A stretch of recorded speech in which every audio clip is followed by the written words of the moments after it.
Hey everyone, and welcome back to the channel. Today, we're diving into the fascinating history behind the names of our states. Because behind those shapes on the map, those lines we drew on a page, are tales of indigenous peoples, intrepid explorers, and maybe even a mythical golden city or two. Ever wondered how your state got its name? Let's find out. Our first stop takes us to the south, to the state of Alabama. The Alabama River, flowing through the heart of the state, gets its name from the Alabama people, an indigenous group who once called this region home. The name Alabama itself likely comes from the Choctaw language, where alba means plants and amo means to gather or to cut. So Alabama essentially translates to vegetation gatherers, reflecting the Alabama people's deep connection to the land and their agricultural practices. So next time you think of Alabama, remember the Alabama people, the original inhabitants of this land, and their legacy woven into the very fabric of the state's identity. Next, we journey north to the largest state in the Union, Alaska. This land of towering mountains, icy glaciers, and the midnight sun holds a certain mystique. That's because Alaska comes from the Aleut language, spoken by the indigenous people of the Aleutian Islands. They called the land Alyeska, which translates to great land or that which the sea breaks against.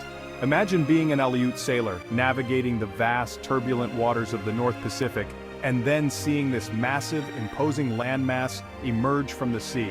That's the power and grandeur captured in the name Alyeska. So as you explore the wonders of Alaska, from Denali National Park to the Northern Lights, remember the Aleut people and their language, forever etched in the state's name. From the icy north, we now travel to the sun-drenched deserts of Arizona, a land of stark beauty and ancient history. The most widely accepted theory points to the O'odham people, who have inhabited this region for centuries. They had a place name, Ali-Sonak, which means small spring or place of the small spring. Now you might be thinking, small spring, in this vast desert? But water, even a little spring, was incredibly precious in this arid environment. Another theory suggests the name might come from the Basque language spoken by a group of people in Europe. Regardless of which theory you subscribe to, the name Arizona evokes a sense of mystery and wonder, a land shaped by both indigenous cultures and the harsh beauty of the desert. So, as you wander through the cacti-studded landscapes or marvel at the Grand Canyon, remember the enduring legacy of the O'odham people and the secrets whispered by the desert winds. Our journey now takes us to Arkansas, a state often associated with its lush forests, rolling hills, and of course, Bill Clinton. But before it was the natural state, Arkansas was the land of the Quapaw people. The name Arkansas itself comes from a French interpretation of the Illinois word Akansa, which they used to refer to the Quapaw people. The S at the end of Arkansas was a French addition indicating the plural form. The Quapaw people were known for their skill as farmers and traders, and they had a strong connection to the Arkansas River, which flows through the heart of the state. So, when you think of Arkansas, remember the Quapaw people, their legacy woven into the very fabric of the state's identity. Their story is a reminder that behind every state name, there's a deeper history, a story of people and cultures who shaped the land long before it was carved up by state lines. Get ready to head west, folks, because our next stop is California, the land of Hollywood dreams, Silicon Valley innovation, and a name straight out of a 16th century Spanish romance novel. California's name comes from a book, specifically Las Sergas de Esplandian by Garci Rodriguez de Montalvo, published in 1510. This chivalric romance featured a mythical island named California, ruled by Queen Calafia and her warriors, who were said to be black women. This fictional California was described as a paradise, overflowing with gold and precious gems. When Spanish explorers first arrived on the Baja California Peninsula in the 16th century, they thought they had stumbled upon this mythical land, and the name stuck. It's fascinating to think that a fictional creation could have such a lasting impact on the real world. So, the next time you picture California, remember Queen Calafia and her golden paradise. A testament to the power of imagination and the enduring allure of the Golden State. Hold on to your hats, folks, because we're heading to the Rocky Mountains, to the state of Colorado, a land of soaring peaks, rushing rivers, and a name that reflects its dramatic landscape.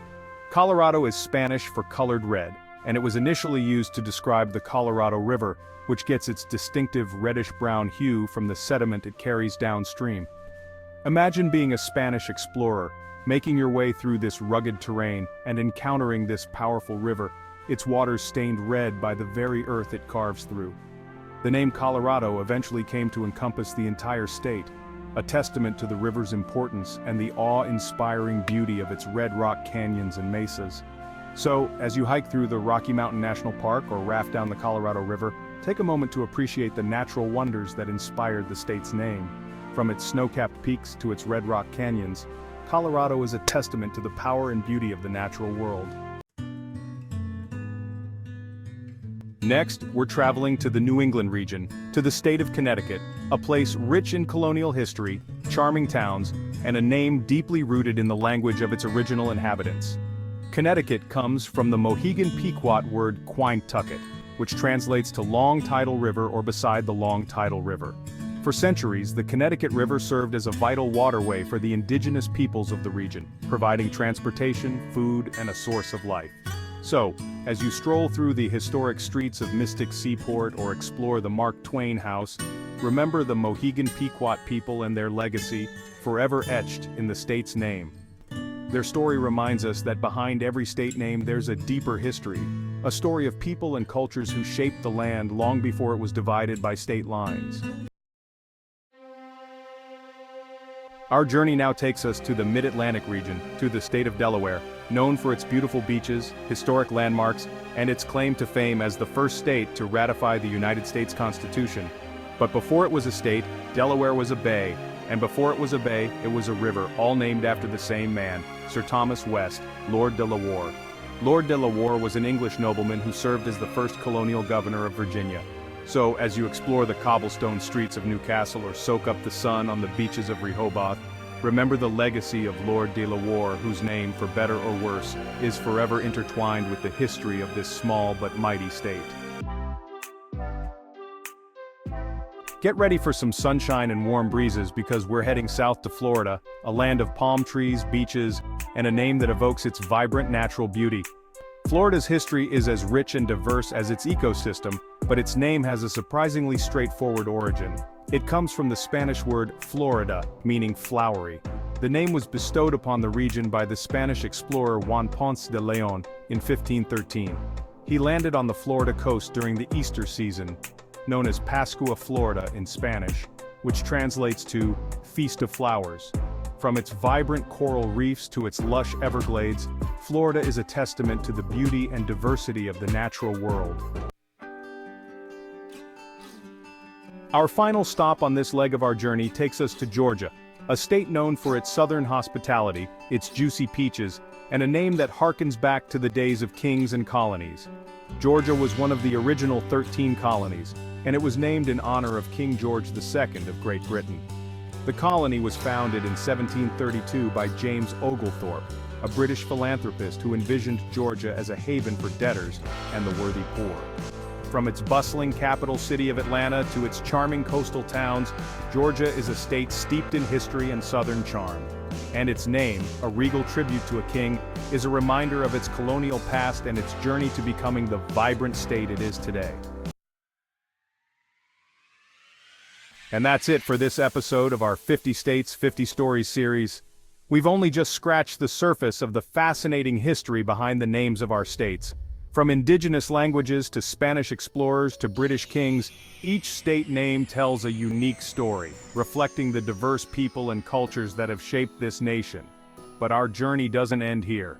There are 40 more states to explore, each with its own intriguing tale to tell.